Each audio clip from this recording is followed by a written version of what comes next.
And hello, Orville Nation. We have a very, very special guest. You guys know who he is. Here we go.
Oh, there you are. Welcome. Come on in. Don't be shy.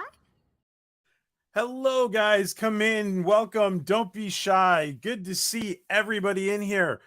We have an amazing conversation about Picard season 3, episode 2, and Space Command, with a very special guest, of course, a very veteran, very respected sci-fi writer and Star Trek royalty, Marc Scott Zicree, guys. Really quick, just a few things. Even before I say anything, everybody's been telling me, are the Orville channels under attack or something? What the hell is going on? Yes. Well, no, they're not. I don't think. Listen, Twitter has nothing to do with CBS. It's going to get fixed at some point. So do me a favor, guys, and please share this out, because of the fact that we are unable to share it out ourselves. So please do that. I know you guys have been doing that, and it worked really well last couple of times. So thank you guys for sharing it out. Of course, one of the reason I'm mentioning this too is because JP Egotastic has been demonetized. I don't think I don't think it's anything serious. It's probably just little things. And he will be able to take care of it, probably like copyright stuff, and he probably just has to go through all his content. So he'll be up. But in the meantime, please go support JP in any other way possible. So thank you, guys. Let's just really just say hello to everybody. Yeah, Elise just found out about that, huh? Yeah, Elise, good to see you, Elise, from down under. Hello, Medallion Conspiracy. Yeah, it's kind of a weird conspiracy, huh? The Star Trek premieres and all the Orville channels get hit. By the way, guys, we need more Orville channels. Anybody who wants to, do their primary focus of their channel on the Orville, it's not a bad idea, guys. It's not a bad idea. We need more Orville channels. Hello, Star Trek Orville actor, everything actor, Philip Gaming. Good to see you, Philip. We're going to have Philip here very soon as we see him on the screen in Picard season 3. I think it's coming up soon. So we will have Philip. Hello, Galinda and all her space kitties. Good to see you, Galinda. And hello to Galinda's cousin. I know you guys are having a sleepover there. So have fun, guys. Hello, Bill Barkley. Good to see you. Good to see you, Bill Barkley. Archmage Frey, good to see you, my friend. Surprise, guys. Stone Loki is not just in the chat. The man himself is going to be talking Star Trek with us in a few minutes. So Loki is here. Thank you, Loki. John DeMarco and all his Luminites. Good to see you, John. John Sapola. Guys, check out John's. John, I'm going to have to check this out later. This is John's gaming new game room that he has put together. You guys will want to check that out. Thank you, John, for sharing that. I'm going to check that out after the stream. I'm going to go back and check it out. Hello, Kai, too. Good to see you, Kai. And good to see everyone. So and Ranker Steve, good to see Ranker Steve. Thank you guys. So again, guys, please do me a favor and share it out if you can. I just wanted to take a few minutes to do that. Thank you again for sharing it out. I appreciate it. Nice show last night, Ranker. I was watching R&B's stream last night. I don't remember him mentioning season 7 connection, but I do remember him debunking the Picard season 3 is not related to conspiracy episode from TNG. Okay. All right. Let's bring in a favorite YouTuber of the community, a man who is going to blow by us all one day. I joke around. Loki thinks I joke around about this, but Loki has a great radio personality. He runs circles around real radio guys, and someday Loki is going to be at the top of the big boys game on YouTube. So welcome, my friend. Good to see you, Loki. Thank you so much, PJ. I really appreciate that, brother. Guys, there's no one out there more supportive to the community and in this fellowship than this guy right here. He's there for everybody.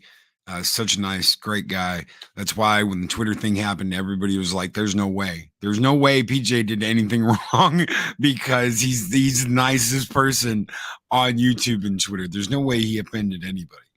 So thanks for saying that, Loki. And a really quick reminder to everybody, just because it's already happened. I have to talk to Fatal J. This is what happened to Fatal J. I think about a year and a half ago. There is a ninja GIF in the Twitter library.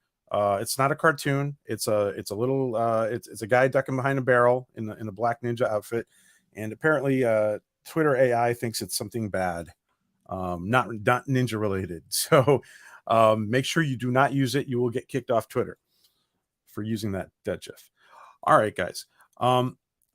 Now, we have a guest here who's been on here several times, and I want to say that I want to give a very simple introduction, yet I do want to praise Mark because in many ways, Mark has found a solution to the frustrations of the fandom. He has set up shop himself. He says, his studio is the one-stop shop for making sci-fi series, and he has created the infrastructure for moving projects forward. And he has looked to the fandom. He is not dependent on studios and studio execs who might try to sway his project and do not have any clue of what they're talking about. So I really do respect the fact that Mark answers to nobody, and it's really amazing what he's able to do and what he's been able to do. So I wanted you guys to give a nice warm welcome and please keep sharing this out, guys, just because of our Twitter situation. Thank you. Welcome to Mark Scott Zicree. Welcome, Mark. Great. Hello. Good to see you guys. It's wonderful to be back, and thanks for so many of the kind words. It's really a fascinating journey. It's after decades working with the studios and the networks, to just turn to my audience and say, okay, guys, if you want to see something that hasn't got the fingerprints of the network execs all over it, let's collaborate and make that happen. So it's a very fun journey. I really love it. Mark, I hate to hit you with a tough question right off the bat. Uh-oh, look out! But I was listening to our one of our old interviews, yeah. And you were talking about what you had brought the budget down to per hour of episodic television. Can you tell us maybe where you guys are at with that? Yeah. Because I think it's extraordinary. Your efficiency is extraordinary. Thanks. Well, thanks a lot. It's and for anyone who hasn't seen Space Command, if you go to Mr. Sci-Fi, my YouTube channel, SCI-FI, right there on the landing page, we've posted the first 2 hours of Space Command, the finished first 2 hours with Doug Jones, Bob Picardo, Mira Furlan, Bill Mummy, Bruce Boxleitner, Ethan McDowell, and and it's the first 2 hours of a 12-hour season that we are currently shooting hour 6 of, finishing hour 6. So, just to put it in context, an episode of Star Trek costs around 10 million an episode nowadays. Game of Thrones was 15. Lord of the Rings was, gazillions. The recent Lord of the Rings series that everyone loved so much, and but yeah, with and even to do any kind of TV episode, you're talking 1 million, 1.3, 1.5. I mean, just for a standard show, the average is about 3 to 5 million an episode. Now on Space Command, we're able to bring that way lower because we don't have the studio overhead, and we have a family of people who are basically helping us make this happen. So we're probably per finished hour, we're probably around $300,000 an hour. Depending on how big the show is, how many effects, etc. And so it's pretty amazing. There's Wow. I mean, a lot of friends of mine are showrunners, and they're pretty blown away by what we're accomplishing. And but it comes from decades of being in this universe and working on these shows and knowing how to make things happen. And but I mean, the first 2 hours of Space Command has 1,900 visual effects shots, so it's pretty insane. And but Do, that's comes with the territory. do you feel held back in any way with the efficient budget? No, it's because it's Because I when I looked at prefer when you see the finished it. product, Yeah, it mhm, doesn't seem that you're yeah. held back. No, we're not. Yeah, it just requires ingenuity, and it takes longer. Because I have to ongoingly raise money, so I sell investment shares, for $7,500 each. I have a Kickstarter campaign going now. That's how we financed Space Command to this point, and it's been great. And meantime, of course, we're creating 5 other series with Rock Neil Bannon and a lot of my friends who've created like The Expanse and shows like that. They're just waiting in the wings. I mean, there's one we're ready to roll camera on very soon, which is called Sweet Haven, that I've created with Rock Neil Bannon, and that stars Gates McFadden, Robert Picardo, Veronica Cartwright, Barbara Bain. I mean, it's Wow. just an amazing, amazing show. Mike Harney from Orange Is the New Black. I mean, phenomenal cast, and How also are those funded, yeah. Mark? How are those funded? Uh, well, primarily they'll be funded through initially through Kickstarter, and James Hong's in that as well, and Francois Chow from The Expanse as well. And then beyond that, there's other shows that we're doing, including a new Rod Serling show. So it's just a matter of um, finding the sweet spot. Ultimately, if Amazon or Netflix or one of these guys wants to come in as our partner, that's okay. I mean, in terms of distribution and promotion, but there's a lovely feeling of freedom when basically Elaine and I, my wife and I, write and direct and produce the show, and it's like we write it, we shoot it, we put it together, we finish it, we put it on Mr. Sci-Fi. People can buy Blu-rays and DVDs. It's total freedom. It's great, and it's not hindering us in any way. I mean, the first 2 hours of Space Command have been seen by over 3 million people, and we've sold thousands of Blu-rays and DVDs. And most TV shows don't get even 1 million viewers now. They're lucky if they get. Some of them are lucky if they get 350,000, and so we're actually getting ratings that a network would be very pleased to be getting. And it's a totally different world from what I came up in when I was in my early 20s, working on Smurfs and He-Man, and in the beginning of my career. So and the Twilight Zone Companion, which I also wrote in my early 20s. Wow. Yeah, I want to touch upon some of that a little bit later. Loki, Yes. you were just you just discovered Mark when I was talking with you this week about Space Command, right? I mean, well, not that you discovered Mark, but you discovered Space Command. Yes. Yeah. Yeah. Cool.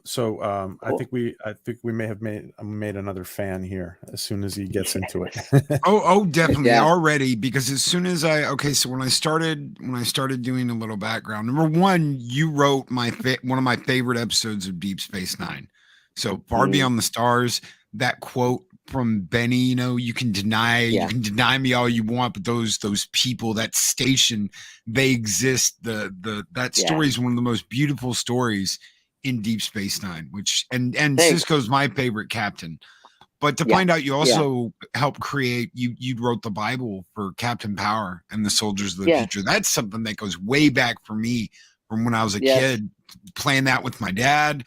Sitting on the Yeah. couch, he'd have one of those ships, I'd have the other one, and we're shooting at the TV. And it's That's things like that. You don't see enough of things like that anymore. No, no, and the fun part about Captain Power was when I was brought aboard that show, they'd only sort of designed sort of the weaponry, and there were these characters, but they weren't fleshed out at all. Just their weaponry, and like the fact that Hawk could fly and stuff like that, and the fact that there was Castle Volcania, but there was nothing beyond that. And so I basically created that world and those people, and I named Captain Power's father's name Stuart Gordon Power because my dad's name is Stuart Gordon Zicree. So it's like my fingerprints are all over that thing. And I wrote a number of episodes as well. But the key thing, of course, was that we decided to do it like an adult show. So it had issues that we were concerned about, and we all were science fiction geeks. And the fun part was they wanted me to story edit the show, and I was writing features at that time, and I couldn't do it. But I said, look, there's a guy who's never story edited a live action show. He's been working primarily in animation, but I'll guarantee him if he can't do the job, I'll step in. And that was J. Michael Straczynski, and the two producers were the ones that he then took with him to Babylon 5. So Babylon 5 wouldn't exist if not for Captain Power. Mark, before we jump into Picard episode 1 and 2, Yay. do you Sure. want to answer this question from Bill? Is Space Command more Orville or Trek? It's its own thing, but it's very much in the tradition of the original Star Trek, because when I was a kid, when I was 10, the original Star Trek debuted, and it had a huge impact on me. I got to go on the set. I met Nichelle Nichols, and she was very, very supportive. And I wanted to do a show that was hopeful, that said we can reach across boundaries and barriers and create a future worth living in, that we don't have to be passive and just accept the future is going to be terrible. And when I was initially coming up with the show, it was when science fiction was very dystopic, very dark, and some of the shows were great, like Battlestar Galactica or The Expanse, but they were very, very dark. And so I wanted to do something that would be hopeful without being fake. And then of course the Star Trek series started coming out from Paramount, and we'll talk about Picard in a moment, but that was the initial impetus. And the Orville, I think, is also, I mean, all of us are responding in one way or another to Trek, because it has such a huge impact socially. I mean, very few people mention the fact that Roddenberry did something remarkable, not just in creating Star Trek, but in creating Next Gen. I mean, the fact that he was able, without it being the sons or the daughters of those original characters, to have it be entirely new characters in that universe and have that be a huge success as well, really is remarkable. Very, very few people have been able to do that. Yeah, it So was very it's groundbreaking, right? yeah, it was totally groundbreaking, and good for him, because I remember that period in the 70s when he couldn't get arrested. I mean, he was doing pilot after pilot, and he'd come to conventions. I have photos that I took of him when I was a teenager, and one after another, these pilots just died, and then Star Trek: The Next Generation, rang the bell, and thank God for that. It certainly gave a lot of us work and also a lot of great storytelling. And hello to Eric the Smoke, who is the creator of the Orville fan series, Planetary Step. Thanks. Hello, Eric. And thank you to Matt from Pranakacha Productions. Space Command Kickstarter hath begun, and of course, Yay. many of you guys don't know this, but we have a lot of supporters of Space Command in our community, and Matt is a big supporter of Yeah. Space Command. Yeah, So well, thank and you one for thing I that. should say is, yeah, well, go ahead, please. No, PJ. please, Yeah, Matt, please go ahead and put in your yeah. channel with your wrench, Matt. Thank you. Go ahead, Mark. But I was just going to say that I'm so, it's fascinating because I've worked for all the major studios and networks, every one of them, and it's so much more fun to be. I mean, the audience is financing Space Command. It's wonderful, and people all around the world, and my instincts have always been, if I loved something, my audience would love it, because I grew up in science fiction. I'm a fan as much as anybody, and it's really nice that when you tell a meaningful story with great actors, people respond. To be able to work with Doug Jones and Bob Picardo, my God, and just amazing. And James Hong, it's just these are legendary people and actors. Absolutely. Well, gentlemen, we're here to we're going to talk Picard for a little bit, and then we'll get back to Mark and Space Command. I will be putting up the links throughout our conversation for Space Command Kickstarter and other Space Command content. I am not, unfortunately, going to be putting up any images because we got hit with a copyright strike from CBS Paramount, Mark, the other day. Oh, brother. For Yeah, supporting they've Terry. always been foolish. Yeah, they've always been foolish in that way, you know. So, but c'est la vie. Yeah, so we're not going to put up any images, but very quick, Loki, how is your you know, people, a lot of the fans and a lot of the YouTubers especially have been very guarded Loki with Picard season 3. What are your feelings so far that you've seen 2 episodes? Okay, I was very surprised first episode. I thought it's much better than anything I've seen from STD, from the Strange New Worlds, from either season of Star Trek Picard. But there's still that dark, the bridge is dark, it's got Blade Runner like scenes where everything's dark and drab and depressing. But I really enjoyed the banter between Riker and Picard. I think right now the thing that is saving this season from being immediately 2 thumbs down is the actors. It's the actors. It's okay. We've got familiar people. Riker is acting like Riker. The first time you see Worf throws out this comment that is Worf. It's Worf. It's not somebody else. You know, he's like, humans never listen to me, you know, and he got his blade and he's angry. And right now, I think that's the only thing keeping this above being 2 thumbs down from everyone. And there's been pushback. There's some people that absolutely hate it. As soon as they saw the Rappy and the dark stuff, they said, nope, it hasn't changed. It's exactly the same. There's some people giving it a little more of a chance. And honestly, I wouldn't even be here if it wasn't for you and RMB saying, no, give it a chance. Give Terry a chance. And I said, okay, 4 episodes. I haven't liked anything new Trek has come out with. I'll give it 4 episodes and see. And because of the character interaction, I'm sticking around for a little while. Let me just say that because I don't know, I've done a lot of analysis of Terry's work. I had a lot of faith in Terry before I've seen season 3. I haven't seen season. I've only seen episodes 1 and 2, of course. But I guess we'll comment on it now. There are things that I see that are going on, but people are asking themselves, well, why is this happening? There's a lot of Raffi in episode 2. There's maybe too much Raffi, but it might be for a reason. But I want to ask Mark. Mark, what are your first impressions of episode 1 and 2? Well, you know, it's fun because I knew I was coming on the show. I watched them, and I'd heard rumblings that it was better than seasons 1 and 2 because, you know, I've been watching. I've watched Discovery. I've watched, you know, Strange New Worlds and all of these shows, and you know, there was always a point where I just said I can't do it anymore. I just can't, and because there was such possibility being squandered, and you know, and such wonderful actors for the most, many wonderful actors, and you know, it's like, oh gosh, why are you doing that? But this season's off to a good start, a really good start. I think one of the problems I had with Picard the first 2 seasons was he was just kind of passive, and he'd just kind of be sitting and not being decisive and not being Picard.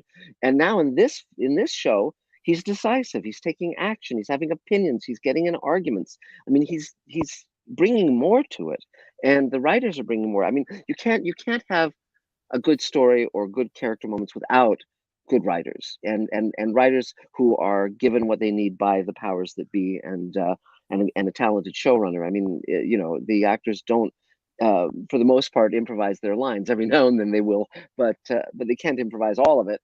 And so if it's working, it's working because there's a team of people doing their jobs right. It's great to see Patrick Stewart. He has as you mentioned, Loki, he has a great rapport with Jonathan Frakes, and so when the two of them are in a scene together, it just comes alive. Also, you know, most of these actors, you know, Jonathan Frakes looks great. Gates McFadden looks great. You know, they really, you know, and Jerry Ryan, my God, it's like they're aging really well. And So that's a good thing. And Jerry Ryan, I mean, I just so wish they would give her her own show. I mean, I think she'd be a great starship captain. I just think she's a wonderful actress. And Michael Dorn, as you mentioned, Worf has a great moment in episode 2. And even actress Amanda Plummer, I was watching her, and she's older now than when I've seen her in other movies. And so I was looking at her and saying, "Who is that? Who's that?" It's like, it's not that lady from the Handmaid's Tale. It's not, Aunt whatever her name is. It's like, but she's like her. And so finally, I realized it was Amanda Plummer, Christopher Plummer's daughter. And of course, Christopher Plummer played Chang in Star Trek 6. So here's a daughter of one of the great Star Trek villains playing a new Star Trek villain. So that's extremely fun. And you could probably win bar bets with that one as a trivia question. But so yeah, so far, it's like, but I agree with you. Like the bridge is so dark. I mean, heaven help any of the bridge crew if they drop a pencil, they'll never find it. So it's like, it's like, why is it so dark in here? What's the, I was so that, asking you that yeah, backstage, Mark. Is yeah, from a creator's point, from a creator, veteran yes, creator's point of view, why is that trend happening in everything? yeah.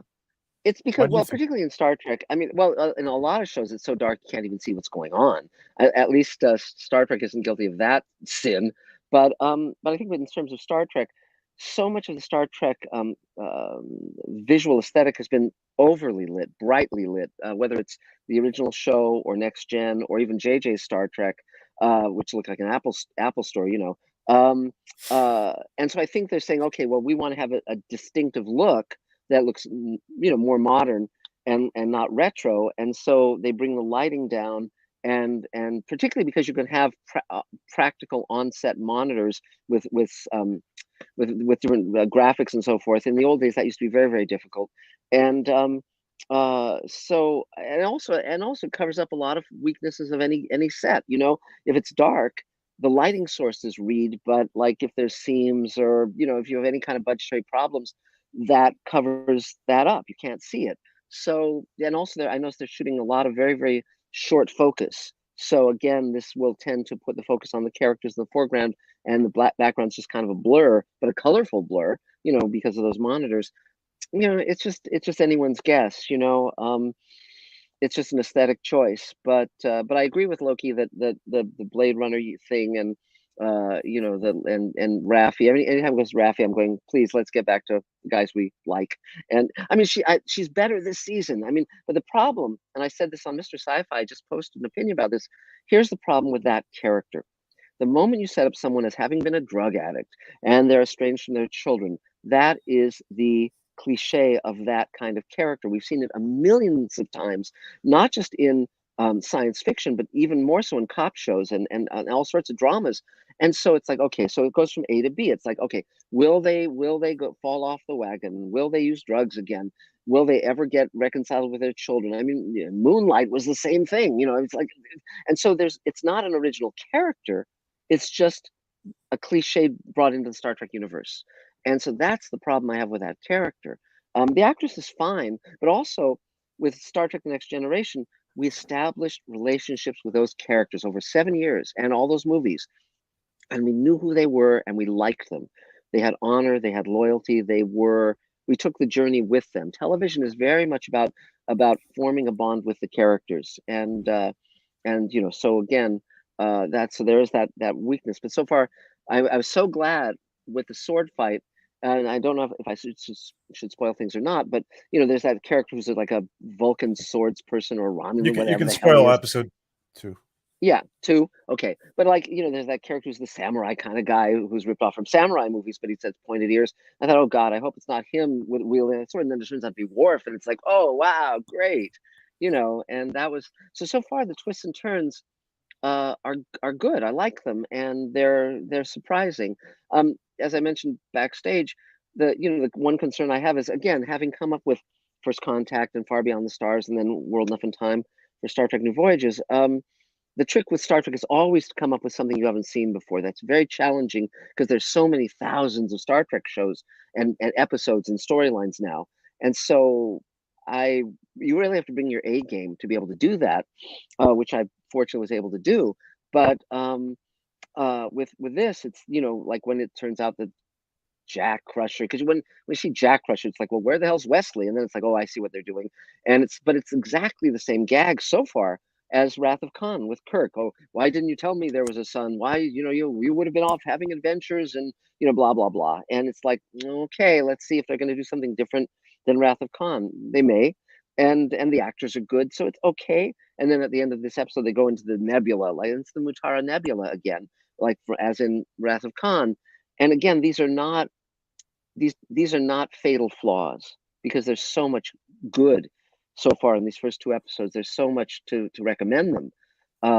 I really hope they continue at the quality they're hitting so far. I'd love that. I mean, I think all of us really, if we love Star Trek, we're rooting for these shows, and it's like having someone break your heart when they say the wrong thing, fall down, and get all sloppy or whatever. So I do want to point out one thing. Oh, go ahead, finish, Mark. I'm sorry. No, please, no. I was just. I do want to point out one thing that you said about Worf.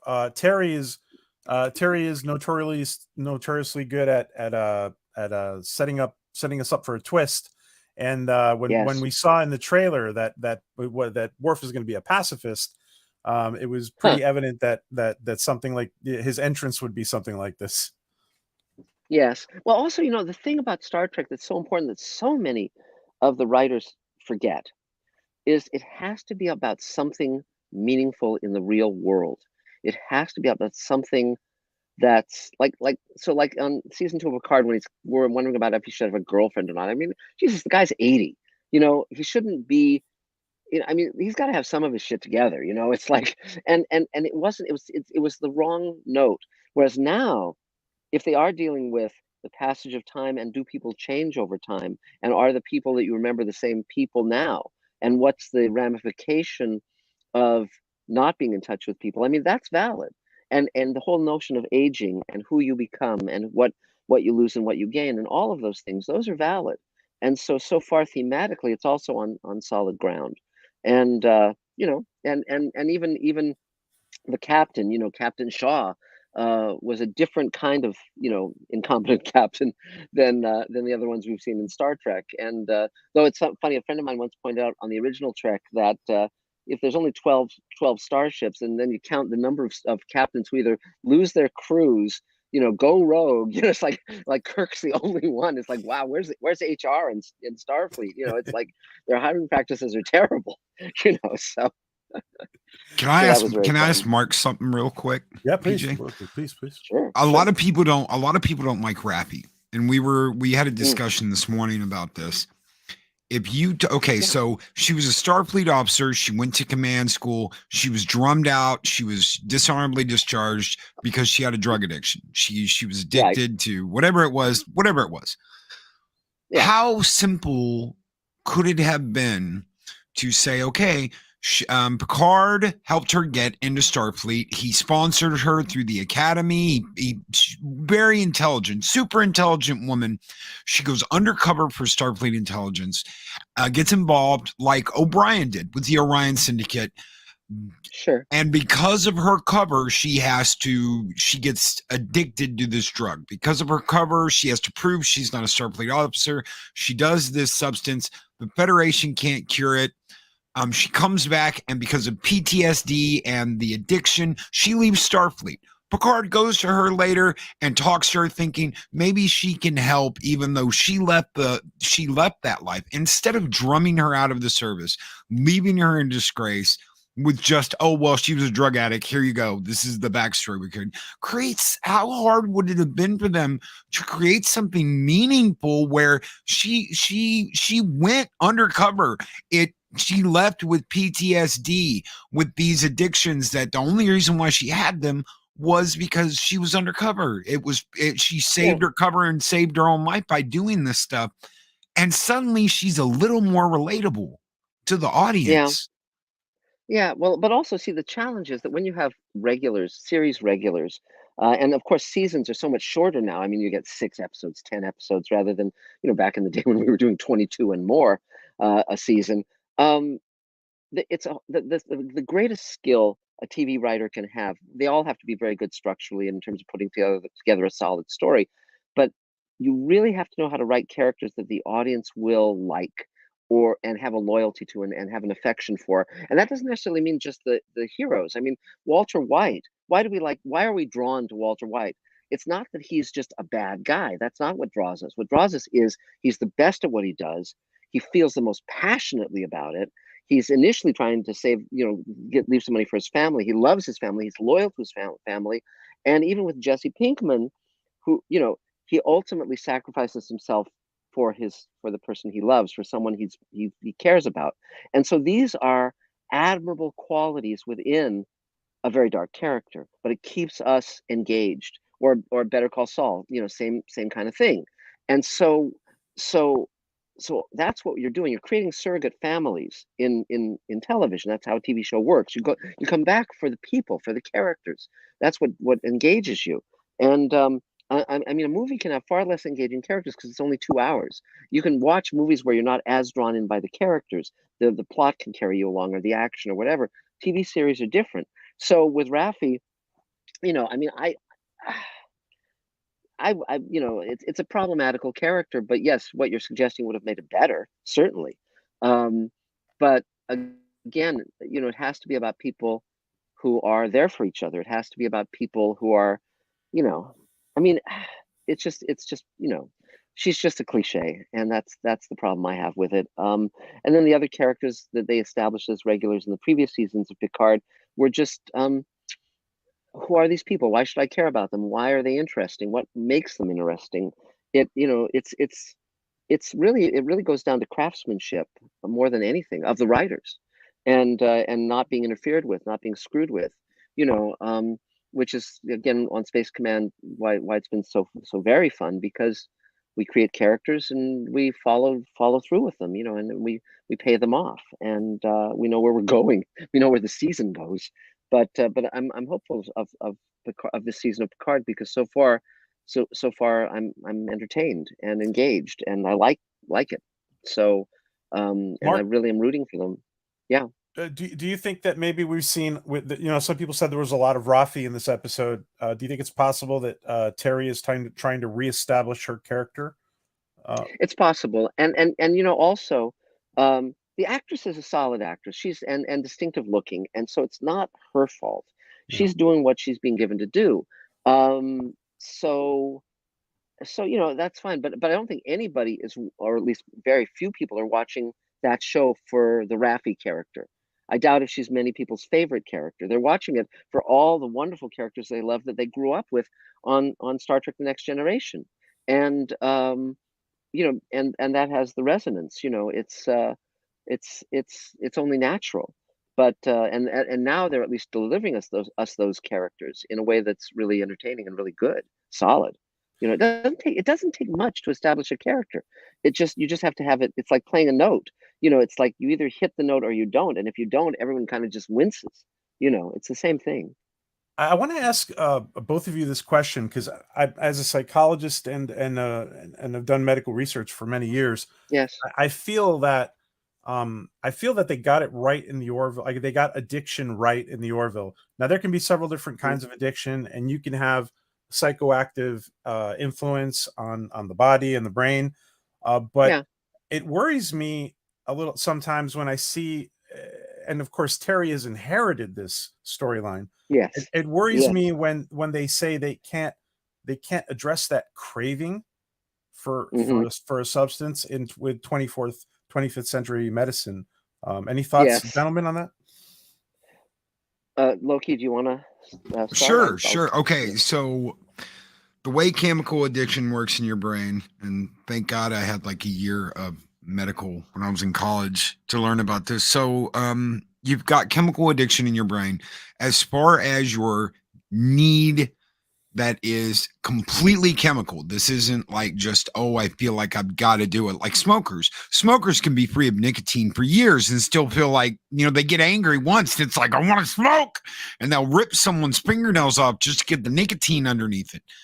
As far as, and that's like a mental addiction. It's not a physical addiction. As far as the physical addiction goes, that is something they should be able to cure with this level of technology. We've seen it before. they addressed this before. Clobbering Times is a huge fighter of. They have dealt with this in TNG before. They dealt with it in either season 1 or 2, where those people, one planet were the addicts and the other planet was the dealers, and they were shipping it back and forth, whatever it was, and they cured them. But they still had that symbiosis in season 1, yeah.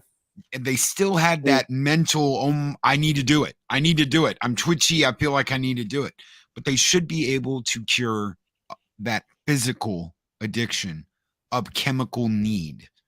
It's 200 or 300 years in the future. They should be able to do that by now. Yeah, I mean, it's again, it's like you could say, well, there's a war going on of technology between the dealers and the people who are trying to cure people. I mean, one could say, oh, they keep making new addictive drugs and blah blah blah. There's ways around that, but yes, one has to think of technological extrapolation. For instance, in Space Command and also other shows I've worked on, very much we want to utilize people with disabilities, but when it comes to some people in wheelchairs, that becomes a question of technological extrapolation, because again, several hundred years in the future, will people be able to cure spinal cord injuries? And the likelihood is yes, fortunately, but so one has to be mindful of the future one is postulating, and so there's other ways to have disability within your storylines and other variants, it's which I encourage. I like to do that, but in terms of her drug addiction, for me, it's not so much. It's like, if you're going to say something, have something to say that's fresh, that's new, that's truthful. And again, I think part of it is that a lot of people draw their characters from what they've seen on TV or film. I always like to go and research the real world. And because in researching the real world, it's like, well, you find details, you find things to examine that you haven't seen before, and that's vital to having meaningful writing. What did you, Mark? What did you? Well, let me ask Loki first. Loki, what did you most like about this second episode, and what did you most dislike? They're a whole rappy bit. One of our panelists graciously gave us the clue in of it feels like Blade Runner, and I absolutely positively agree.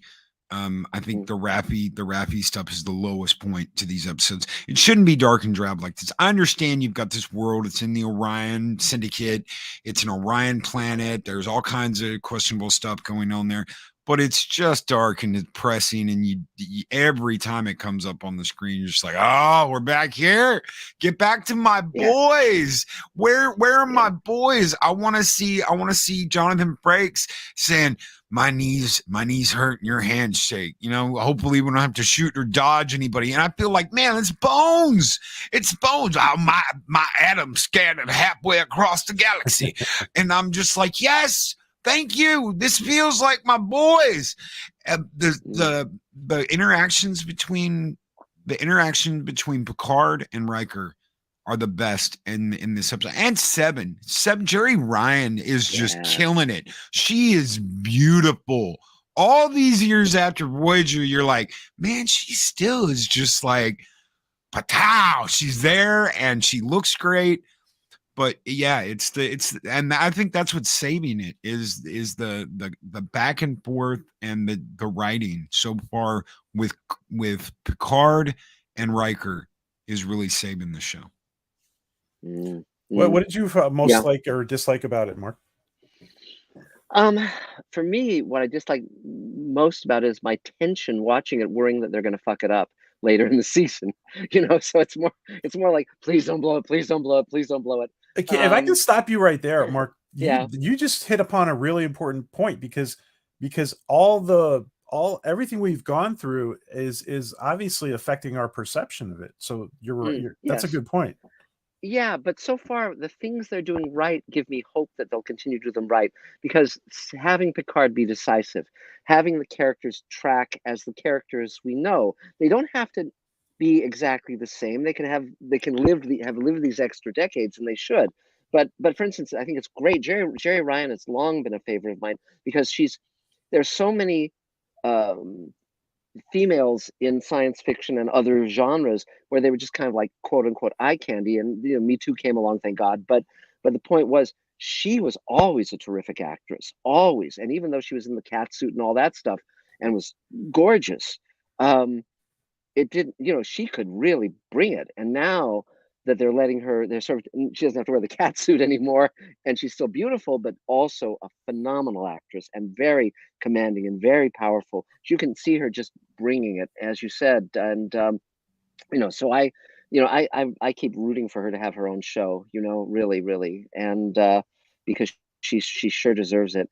But so that was the main thing. I hope they'll pull it off. I really, really do. I would root for that, and it's high time, frankly, because there's so much richness in the Star Trek universe. There's so much to be able to do with it. It's just, and so and then what I like best about it was all the things we've been talking about. I mean, the fact that it's a story that tracks and characters who track, and that it's hitting the right buttons. And I'm and it's funny because I've worked with some of these actors on Star Trek, but also I love to work with them in other projects as well. I mean, many of the actors from Star Trek I've worked with on Space Command, and I intend to work with on that moving forward, and other shows. I was so glad that we got to shoot with Nichelle Nichols before her passing on Space Command, because I met her when I was 10, and she's a big part of why I'm doing what I do now. Can you say? Can And you so, talk yeah. briefly about that, Mark? Because it's Yes. Michelle's final performance, right? Yes, I believe so. What happened was, when I was 10, I was a huge Star Trek fan, and this is before VCRs. So I recorded the show on reel-to-reel audio tape in case it never showed again. That's how, you know. And so one of my mom's boyfriends, I was being raised by a divorced mom. One of her boyfriends was a friend of Nichelle Nichols, and he took me to meet her at her apartment. And she gave me a signed photo of herself, and she gave me Wow. 6 of her Star Trek scripts. Amazing. I mean, they all have her name on them. They're all mimeographed. I mean, it was phenomenal. And then I got to go on the set, and it was just, I mean, the best Christmas present ever. and so when we started Space Command up, we had a Space Command booth at Comic-Con, and a friend of mine called and said, "I have to ask a favor of you. Nichelle Nichols has nowhere to sign this year. Can she sign in your booth?" And I said, "Well, of course." And so I got to talk to Nichelle, and that started me thinking of what she might be able to play in Space Command. And we talked to her and followed up, and we went to her home and shot with her, and it was a wonderful scene with her and with Ethan McDowell, who plays our Captain Jack Cameron in our show.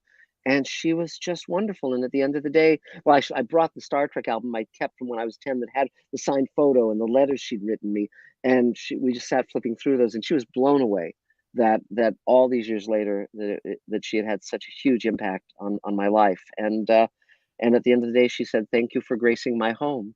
And that was just, and anyone and Wow. everyone can see that scene. And we're about to post hour 5 of the rough cut on Mr. Sci-Fi, and you'll be able to see that scene in its entirety. And I'm really proud of it. She was just one of a kind, one of a kind. Guys, everybody in the chat, and I don't mean to play your video here, Mark, but I just wanted to show everybody that Mark's take on Mr. Sci-Fi channel. I put the link in. Make sure you're subbed to Mark. His take on season 3. He just put something out 2 hours ago. So you guys go check that out. Yes. And the reason I'm kind of grubby is simply because we're in active prep. We're shooting in the next few days, 3 days of shooting. And so we're just, rocking and rolling, building the alien spaceship, all that stuff. So, but yes, but see, the lovely thing, people often think that Hollywood is dog eat dog, and that has not been my experience. We root for each other. When I was a producer on Sliders, Mike Akuda would send me over like documentation on parallel universes and so forth. I mean, we were pals. I was writing for DS9 the same year that I was producing and writing for Sliders season 4, and also doing Animorphs and so forth. I mean, it was we all know each other. Brandon Braga goes to my gym. Ron Moore I've known since Next Gen. I mean, we know each other, and we're really rooting for each other, and we want the work to be good. I think what Ron's doing on For All Mankind is terrific. So and Mark Ferguson and Hawk Ostby, who created The Expanse, brought it to TV. Those are two of my pals also. We talk about this stuff and we all get excited with a great idea or with great actors. I mean, none of us are cynics at all, at all, at all. Mark, just before I forget, I know that Cardinal Sin and I wanted to make sure that you and Tracy were connected. Is there anything? Do you know of any progress on that on Sliders, or is he still? I haven't heard. He's still working on it, but it's like that's in the hands of the gods. It's see, part of the problem is that the studios and the networks usually aren't fans of these shows, and so they don't get it. You have to really love something and want to see it come back. You can't, if it's a economic decision. You can, there's tons of things that will earn money. And that's why it's such a shame that the Babylon 5 reboot didn't happen, because the head of the network was a fan of Babylon 5, but he then, when Warner's had that shakeup, he was out on the street. And so that's the end. That may be the end of that. I don't know, but again, in doing Space Command, it just takes so much less energy to do the work when you don't have people where you don't know if something's going to exist or not. It's ultimately it's up to me whether Space Command exists or doesn't exist, and that's wonderful, because I don't have to worry that some goofy executive in a tower who's worrying about where he's going to have lunch has the fate of my project in his or her hands. It's great. It's wonderful. Absolutely. Loki, I wanted to ask you, and Mark, I'm going to ask you first. Do you guys think that this over-the-top bad guy or bad girl that we see with Vadic, Amanda Plummer, do you think that the fact that she's very over-the-top, do you think there's maybe a twist coming? Is it possible? I think so. I half expected her to spin around in that chair and say, "Cry havoc, and let's slip the dogs of war, Picard." And I was just like, man, or have tribbles. She could have been the tribble lady. She had tribbles on her chair. Or cannibal Klingon tribbles, or. Well, the gag would be she would set a tribble on fire to light her cigarette. That would be Yes. the gag. Yes. So, I'd watch that. Yeah, I hope so. I hope so. I really do. What do you think, But Mark? I like Amanda Plummer, but she's always been a very eccentric actress. She's odd, and so let's see where they're going with her, because she's broad, she's big, and but I like her very much. She's distinctive. I mean, it was like, okay, and we'll see where she goes. I mean, it's there's a lot of mysteries they're setting up, clearly, and that's not a bad thing. I mean, to have you want to watch the next episode to find out what exactly the twist is going to be, that's fun, as long as it's justified, so it's that isn't just like a twist for its own sake, and but so far their instincts are good, and but Amanda Plummer's at least memorable, and I like that. So does it seem to you? Go ahead. I'm sorry. Does it seem to you guys, Mark? I'm gonna ask you first. Does it seem to you guys that she knows a lot about everybody? Like the villain shows up and she just knows a lot. It seems like she knows a lot. Well, yeah, she's probably got Google, and it's, it's funny. No, Elcar's Google. she does. Yeah, exactly. But no, she I think that I think they're laying some information there that's going to pay off. I think I agree with you, because she's definitely, she knew Jean-Luc Picard and all that stuff, and yeah, absolutely. Any comment on that, Loki? Do you think she's she seems to know a lot about everybody? She does, and I don't think she's the boss. I don't think she's the big bad. She's working for someone that is obviously puppet mastering this entire thing behind the scenes. Mm-hmm. Yeah, cool. And this also speaks, by the way, to the enormous amount of Star Trek lore there is now in Star Trek history, and it's very difficult to keep up with all of it because there's so much of it. And so that there's always, when you're creating a Star Trek story, there's always that balancing act where you're trying to be true to what's gone before, but also not be so overly drenched in trivia that you can't see the forest for the trees. So it's it's definitely a challenge. It's one of the few shows that has that much backstory, you know. Any Loki, any concerns that when she goes to her ex-husband to introduce her to the drug lord, the Ferengi drug lord, is there any concerns that it kind of seems like it's just too near to her family? They're pushing all of that. And if there's retaliation to her kid or grandkid or any of that, it's not track. That whole thing, that's something else. It's Blade Runner, it's Mass Effect, it's something down a much darker rabbit hole than Trek should be.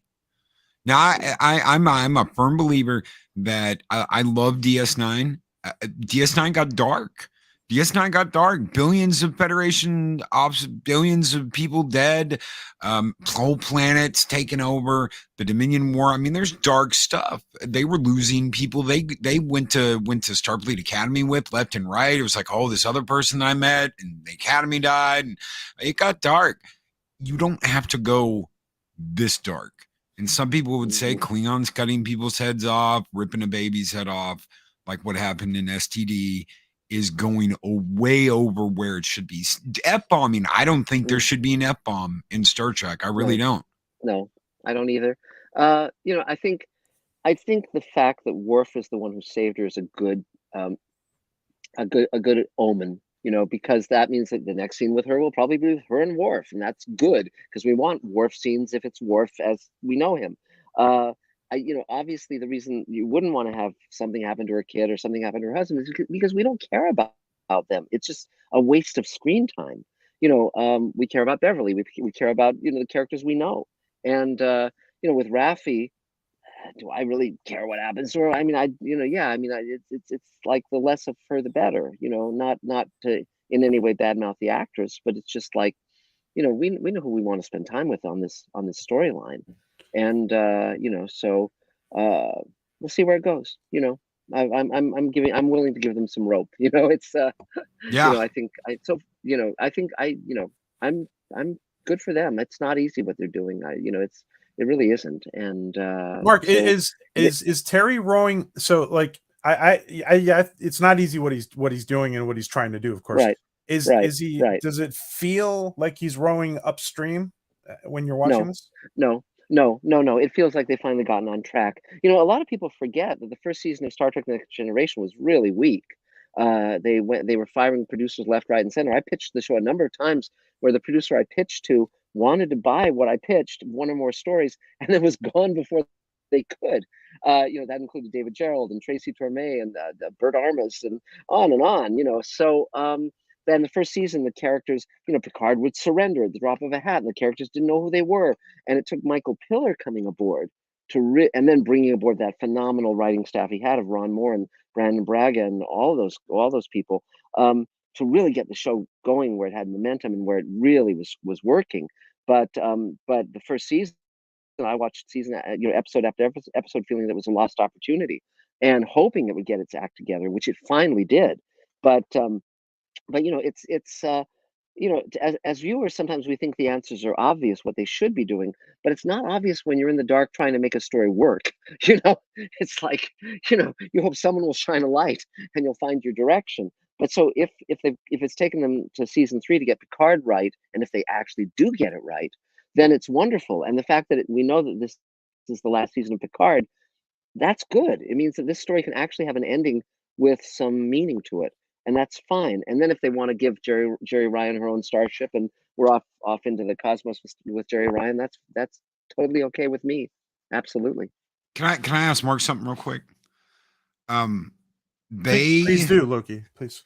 Yeah. They had this set up to where when she got back on Voyager, Starfleet refused her entry into Voyager, and they tell this backstory. I believe it was last season, and I was so upset and angry. I'm like, okay, so and they kind of pulled a little bit of some first contact. Well, Picard, we don't want you anywhere near Earth because the Borg are going to be there. BS. Picard is the perfect person to be in charge of a fleet defending Earth against the Borg. He is the first person you put in charge of that project because of his former relationship and knowledge of the Borg.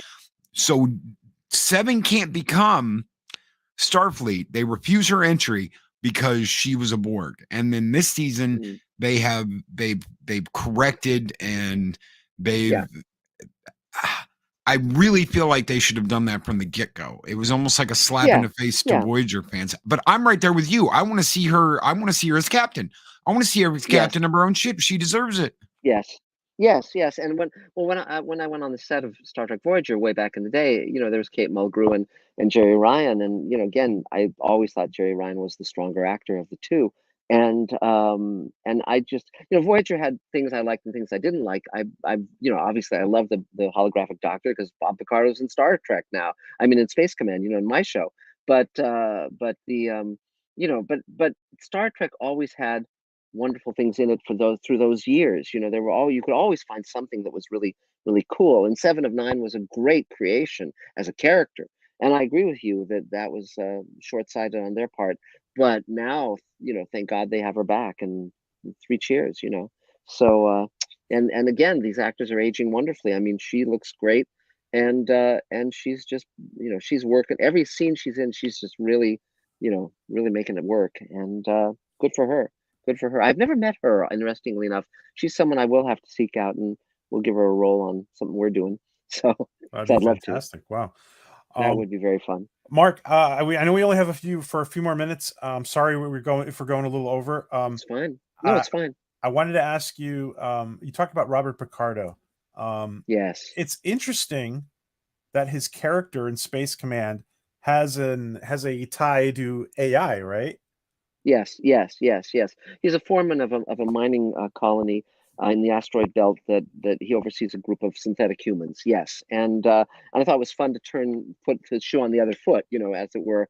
And Doug Jones plays a synthetic who basically is more or less Spartacus. I mean, he leads a revolt, and again, that first 2 hours, the ones with Doug Jones and Bob Picardo, they're you can watch that entire story on the landing page of Mr. Sci-Fi, and we will be bringing both of them back. In Space Command, that's very much in the cards. Bob will be playing a character called Deuce, and it's. I mean, these actors are so wonderful to write for. I mean, it's just, as a writer, when you have wonderful actors, your jaw's on the floor. I mean, you have it in your head, and then they do so much more with it, and it's just such a thrill. And it's just it's very funny. There was one point where we were shooting, and I'd had a scene with Bob and Doug where we referenced the Wizard of Oz, and Bob said to me, "Well, you never paid that off later in the show." So while we were shooting, I woke up in the morning with the scene that would pay it off in my head. And I said to Elaine, okay, you drive. And I typed the scene in the car while Elaine was driving. And when I got to the studio, I said to the team there, print this out. And that day we shot the scene with Doug and Doug Jones and Bob Picardo. So that's how you can really have a wonderful collaboration with your actors. It's great. I love it. Wow. What character means the most to you in Space Command, Mark? Elaine would definitely, because we've been married for 45 years. No, it's like they're all the family. It's sort of like Space Command covers. It explores 4 families over 5 generations, over a period of 200 years. So we get to see So, for instance, Armin Shimmerman plays Robert Picardo's grandson in this show, and so we examine the ripple effect of decisions that are made and how it ripples down the generations. And so we have some viewpoint characters. Doug Jones, being a synthetic human, is a viewpoint character who will span the entire time frame. And Mira Furlan, sadly, was going to be the other one. She was genetically altered to be very long lived, and sadly we lost her to West Nile virus during the pandemic, and we've had to rewrite. Yeah, we're rewriting a heroic ending for her character because we would never recast. She was irreplaceable. She was wonderful, and I worked with her on Babylon 5. But they're all if a character if you don't fall in love with a character, then you're not doing the writing well enough. You know, you have to find what makes them appealing to you. And we with every character we find that way of doing it, so that we like them and we want to find out what happens next with them. So, and working with James Hong, I mean, that was such an honor, you know, from with his history in Blade Runner and Big Trouble in Little China, so many things. You know, it's amazing. He's 93 and still sharp as a tack. He's great. Wow. Yeah. Some people look, he's going to look very familiar to some people, and Yeah, he's been around for it's incredible. He's with you guys. I know. He's the history of Hollywood. I mean, he's in Everything Everywhere All at Once, and he's great in that too. And you know, so I again, this is where science fiction is so great. I can go to conventions and meet these actors and say, "Hey, I want to write a role for you," and they say, "Okay, great, sounds great." And I love that. I love that quality in science fiction. It's you know, this is the, you know, science fiction is a big tent, and so many people are welcome in. It's been welcoming to me since I was a kid, and still is. I love fandom and the audience. I love all of it. I have a couple more questions for Mark, but Loki, I don't know if there's something you wanted to ask. I just wanted to say thank you.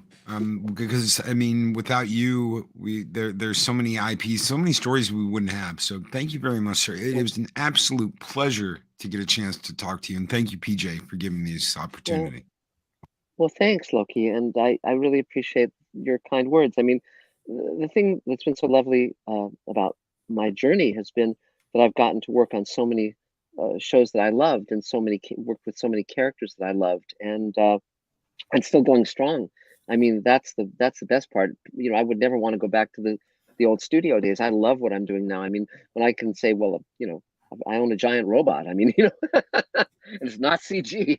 You know, we're building stuff. I got my own studio. That was always my dream from when I was a kid. You know, to have my own studio and make science fiction, and that's what I got. And I'm grateful to everybody for that. So thank you very much.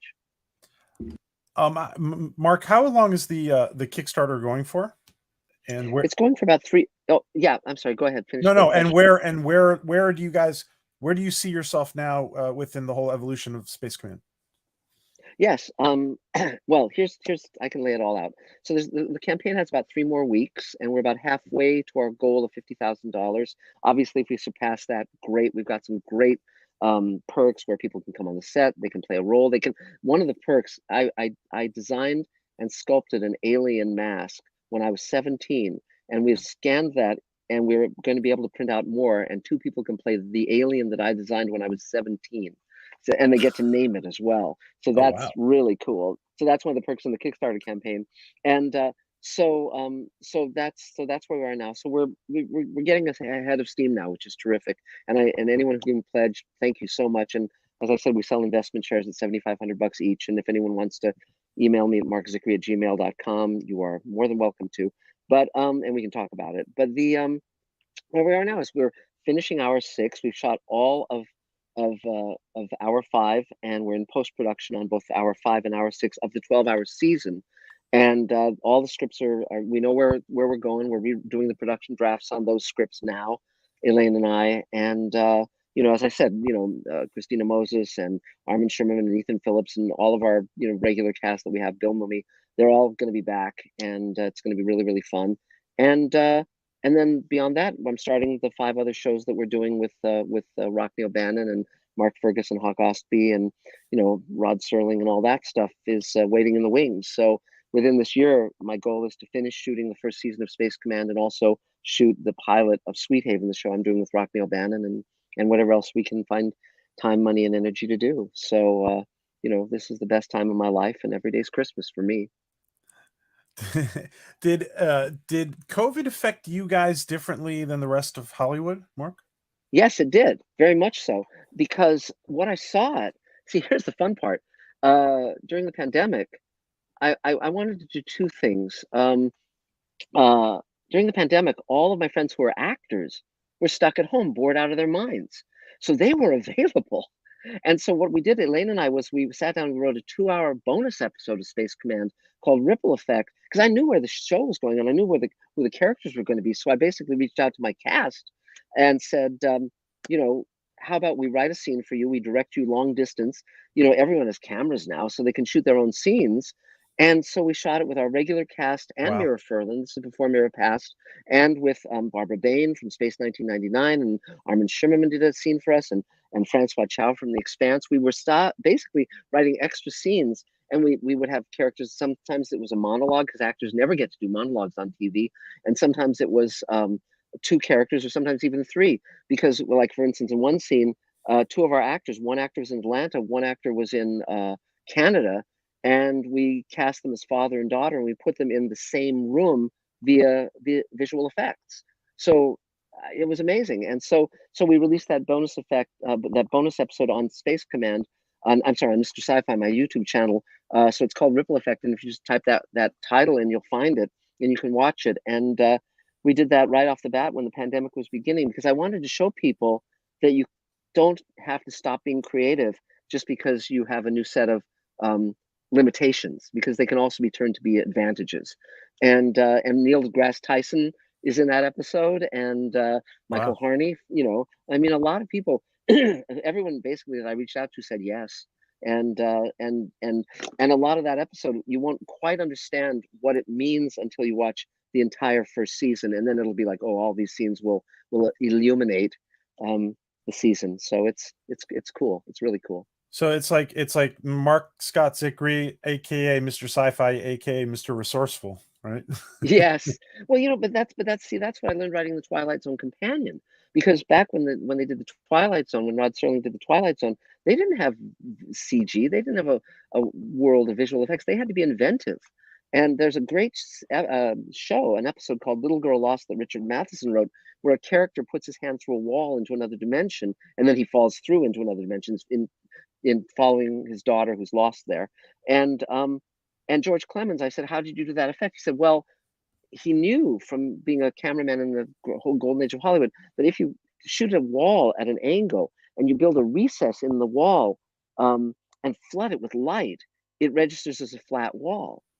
And that's how they did it. It was a practical. There was no post-production effect at all, and it totally works. So I knew, you know, so growing up with those examples, and with Star Trek, and being on backlots, and you know, when I was a producer on Sliders, I said, do we have access to all the other props and costumes and sets of any Universal production ever? Because that's what Rod had done with MGM when they did Twilight Zone. And the guy said, well, I don't know, no one's ever asked that.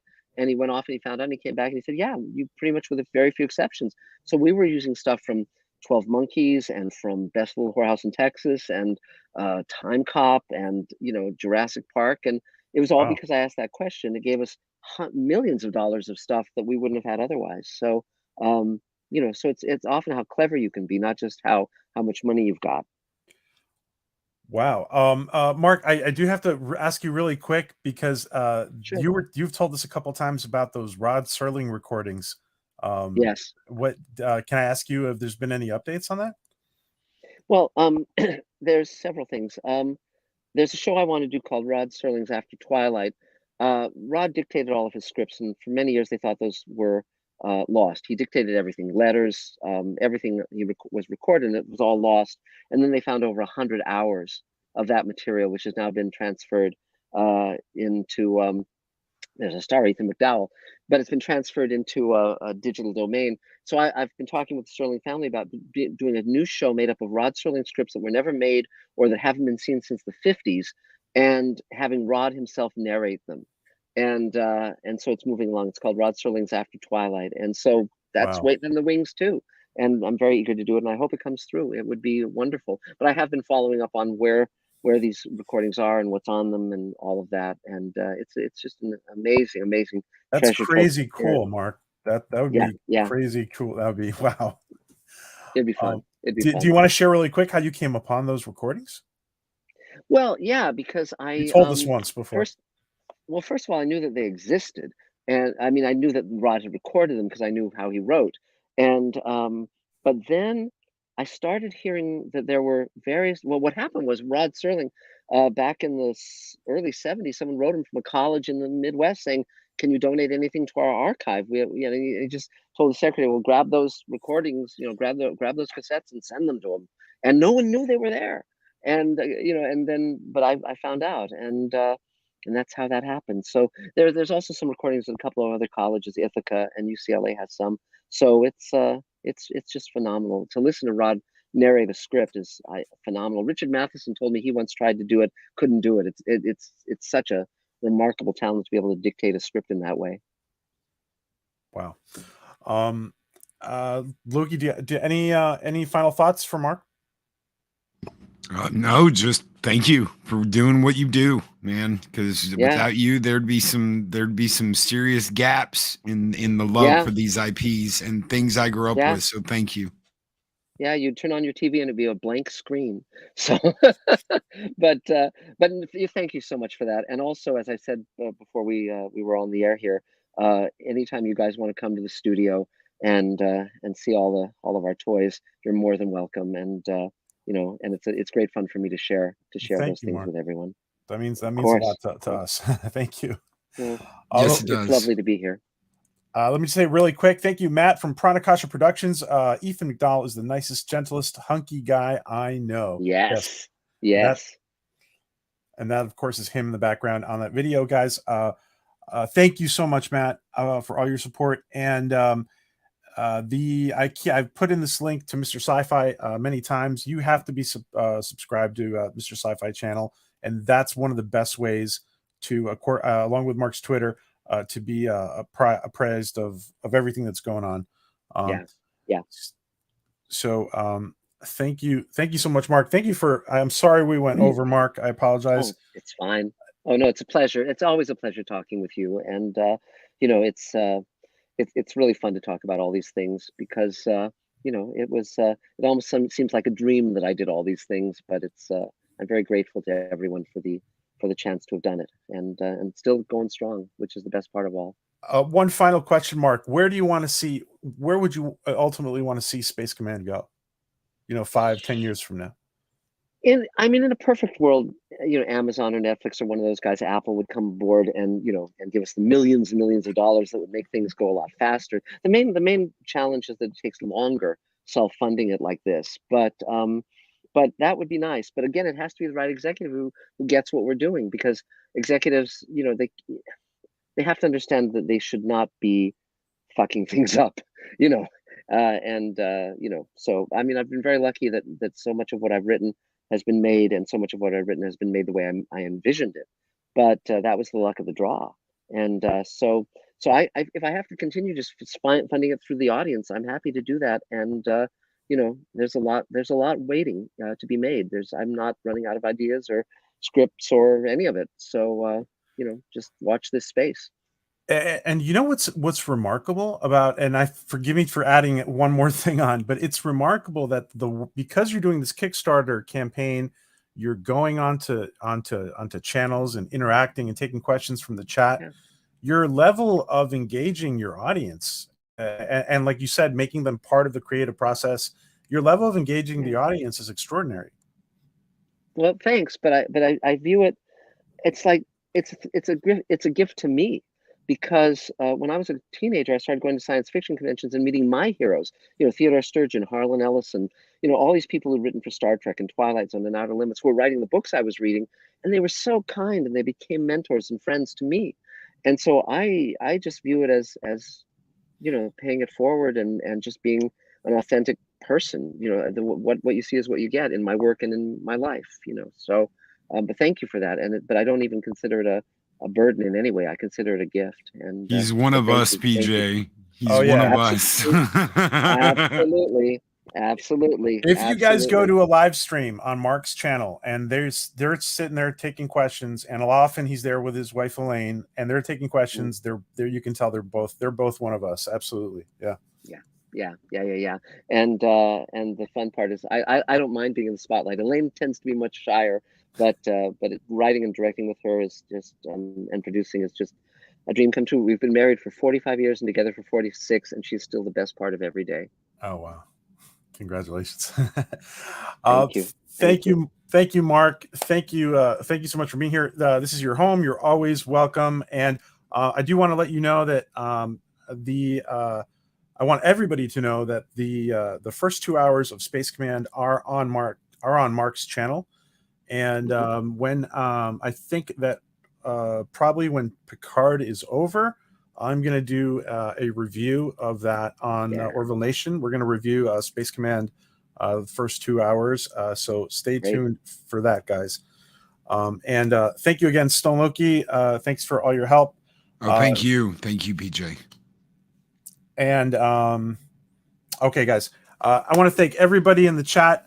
Maria, Kai, MFS, Maria from Tiantelli, Dr. Omega, thank you for your help with everything, Dr. Omega, Bill Barkley, Elise Hargraves, who's part of your team, Mark, and of course, she is the creator of the Orville 3D Minecraft type video game. Yeah, she's great. Can't wait to see more of that, Elaine. I mean, Elise, sorry, the EL. Yeah, so, exactly. Medallion, good to see you. Don't fuck things up. Prime Directive. Donnie Pearson, John DeMarco, and all his Luminites. Good to see everybody. Let me just scroll back. Matt from Pranacacha Productions. Jerry, thank you for being here. Everybody who's been in here. Deej, we got to do Deej Peej soon. Deej. Colonel Jack O'Neill is in here. Don't forget, guys, to go give Brad Wright all your support.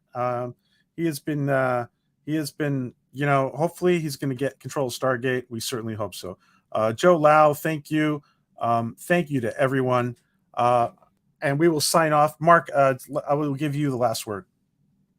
Well, I just am so glad that we all get to live in the wonderful world of science fiction. I'm so glad that we get to be friends via the wonderful technology that allows us to talk anywhere and anytime. And I'm just grateful to all of you guys. So, and the audience and here on Orville Nation, it's an honor. Thank you, gentlemen. Thank you, everybody. Take care. Have a great weekend. Make sure you're subscribed to Mr. Sci-Fi and make sure you are supporting Space Command. The links are below.